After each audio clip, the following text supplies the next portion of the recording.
in this dog. Hey, good afternoon, good afternoon. This is Andy. Listen, I want to talk to you today. I have found a list of probably the top 25, but I'm going to give you the top 7 tech questions that people ask about computers. So people like you asking people like me some of the questions that are burning, just why does my computer do this, or my password that, or whatever it is, and I've got some answers for you. Are you ready? Let's get started. But first, hold on a minute. Today is Mango Day, and I'm needing some of this right here. All right, so while I'm shaking that up, let's talk about it. The first question in a business environment, in an office environment, is people say, I'm unable to log in. Or maybe you say that when you're trying to get into Facebook or something else. I'm unable to log in. So the number one reason for that, there are 2 reasons right off the top of my head, and these guys concur with me. And believe it or not, I've got very good reasons why I say this. So first, check your caps lock key, because a lot of times you think it's on and it's off, or if it's off and it's on, and that's a problem, of course, because passwords nowadays, they used to not be this way, but passwords are absolutely 100% case sensitive. So that's number 1. Number 2, use the numbers at the top of the keyboard instead of the ones on the keypad, because sometimes your number pad, your numlock has gone off, and you don't think about that. So those 2 are the top 2 reasons why your password doesn't work. Now, there could be a million others, but those are the top 2. So when you're thinking about stuff, trying to figure out how come my password doesn't work when I'm talking to Facebook, that's the one to look at first, those 2 options. Man, that mango is delicious. Oh my goodness. And let me tell you, it gets you right there. Remember how grape soda, when you were a kid, that grape would get you right there? That mango does that too. All right. Now, y'all, when we get down to number 7, y'all are going to just want to slap me upside the head, because it is the most common answer I have when people ask me a question. We'll get down to number 7 in just a minute. All right. Number 2, I get the dreaded blue screen of death. There could be a bazillion reasons. The main thing is to close whatever program you're in and give it a minute and maybe try it again. But number 7 has to do a lot with number 2. All right, number 3, I deleted some important files. Now, most of the operating systems today have a way to do a quick recovery of deleted files, especially if you're on Windows 10. But before you do that, before you try to do a recovery and get all panicky, go look in your trash can, and maybe you actually hit delete instead of shift delete, or maybe check your trash can. Okay? And then that'd be the first way to try to recover it. Secondly, there's a way to recover it in Windows and do a dig on that. Third, if it is a document that you're using, for example, with Google Docs or Google Drive, there's a good chance that you still have a revision of that document on the cloud that you're using. So that's another great reason to use cloud technology for storing your data or even backing up your data. And of course, listen, if you don't have a good backup system in place, give me a call, send me a message, because there are reasons that we do backups, right? I had a guy come in the other day. He thought because he had an external drive and he was storing his data on the external drive and not on his primary drive, that he was safe. Well, in a lot of cases, that's good until the external drive fails and he didn't have a backup. So he had thousands of pictures and movies and songs that are gone. Now, we can send his drive off to a data recovery specialist, but data recovery specialists are expensive. I mean, seriously expensive. Minimum $700 to just get a little bit of data back.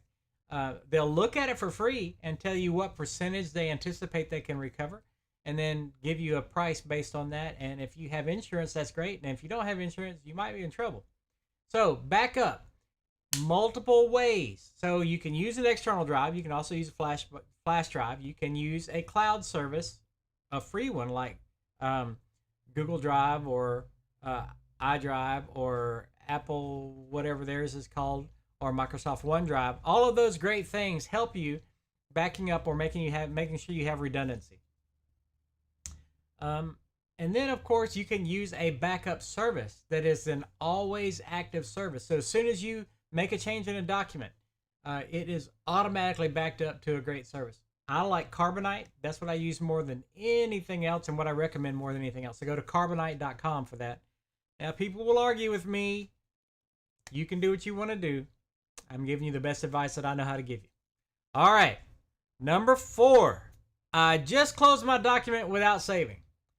One of the great things to know about most of your word processors and spreadsheets is they actually make a quick, well, it's really a cached copy is what it's called, but they make it, there is always, not always, there is a lot of times a document that is saved in a special place on the backup on your hard drive.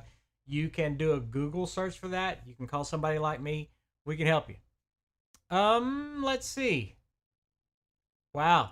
Number 5, this is a big one, and this is going to tie into number 7. Let's just skip that one. Let's come on down for a minute. I can't print anything. Okay, the most obvious solution: power off your printer, check the cables, check the connections, turn it back on, see if the printer will do a feed of a single sheet of paper. Hit the form feed button and check that out. Make sure that it's actually doing things.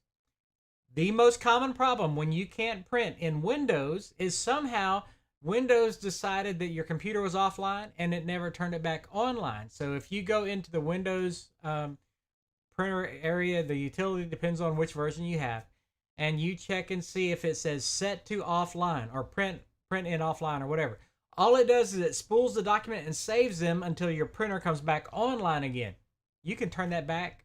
It's just to check it. So go to your print queue. Go up to the top left item, whichever it's called. I believe it's called print. Go to that item and go down and it says use printer offline. Uncheck it and see if it starts printing. If that doesn't work, of course, give us a call. All right. So I don't know where we are, but I'm going to give you 2 more. One of them is going to be my number 7. My internet is really slow. Okay. 7 ties into this, but let's just talk about your internet. If you are, there's a whole bunch of reasons. A great thing to do is to close your web browser. I know that you've got 43 tabs open and you don't want to have to open them all again. Close your web browser. Or if you are on a tablet, for example, an iPad, and you're browsing on a tablet and your browser, your internet is really slow, check how many tabs you have open, because if it's more than 3 or 4, oh my goodness, you probably want to close some of those tabs. Especially if you use it and just turn it off and lay it down and pick it back up and start using it and click on a thing and it opens another tab.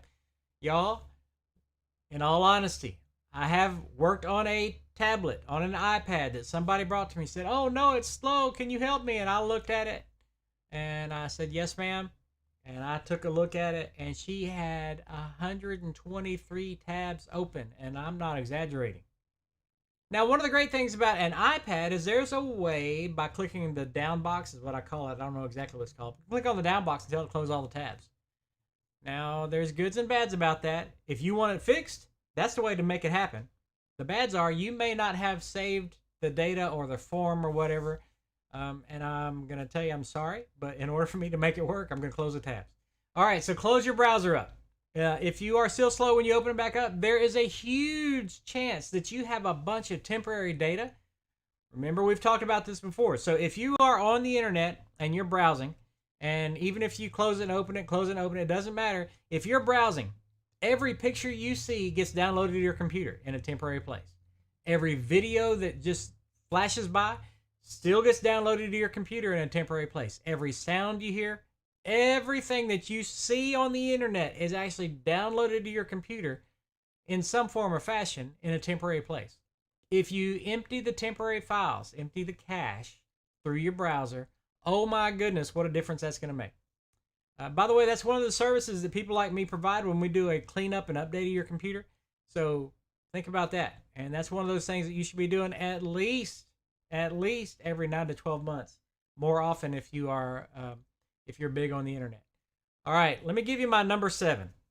My number 7, and a million people will tell you the same thing. When you call and you say such and such is happening, and my computer's slow, and something popped up, and I get a blue screen that says Microsoft has detected your computer's doing a virus. Okay, that's not true. Regardless, the number one thing you can do to troubleshoot your computer, are you ready? Listen carefully, listen close. Are you ready? Shut down your computer. That's it. Go down to start, do a shutdown. Go up to the Apple, do a shutdown. If you're in Linux, you know how to do it.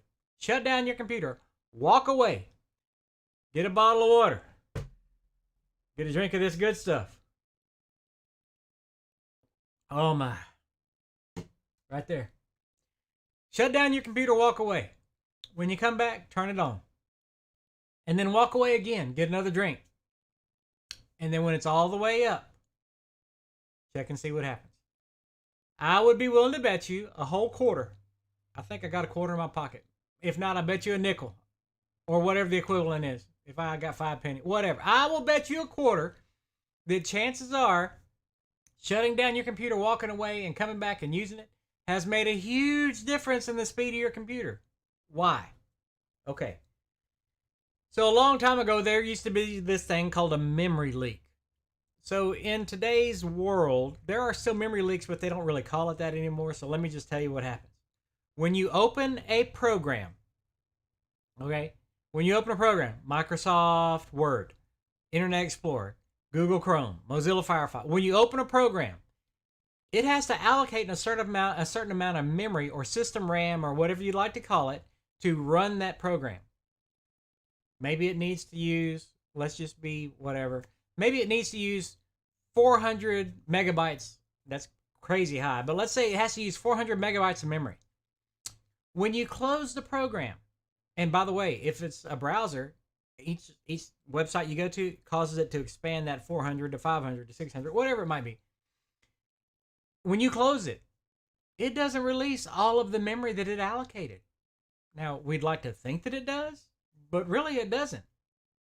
So what happens is you open Word and it uses 400 megabytes. And then you close Word, it may release back 350.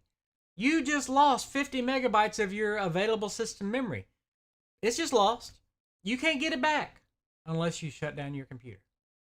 So if you are one of these people, that you turn on your computer and you use it every day and night, and the kids use it, and if you're at the office, you use it, and then you go to lunch, you come back and you still use it, and when you go home, you leave it on, and it's on, which I'm going to tell you, you should leave it on at least one night a week so that it does updates.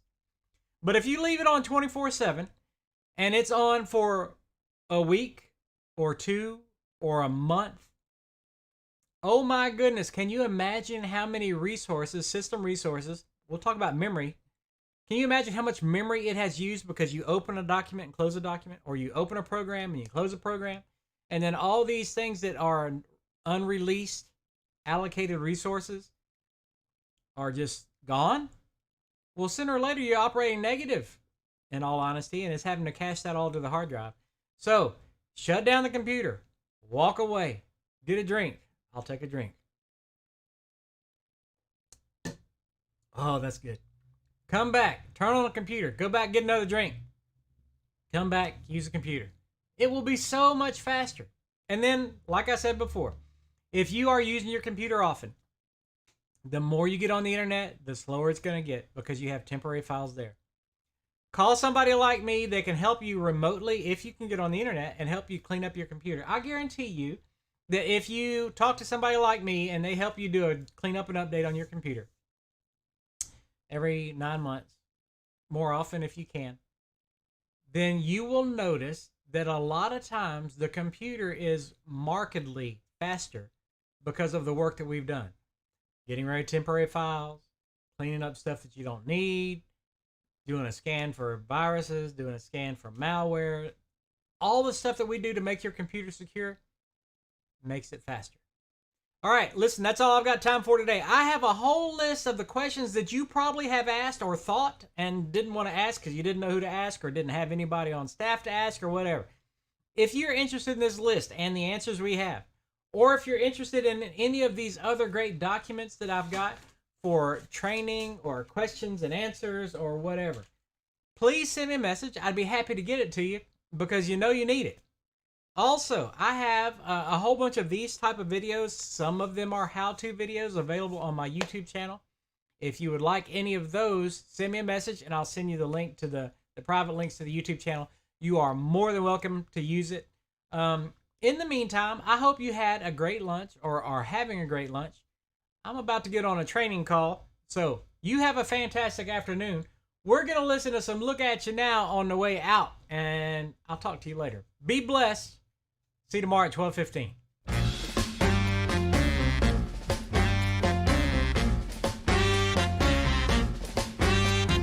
Didn't show up, but you showed them all anyhow. You wouldn't slow down, now you're too slow to push up.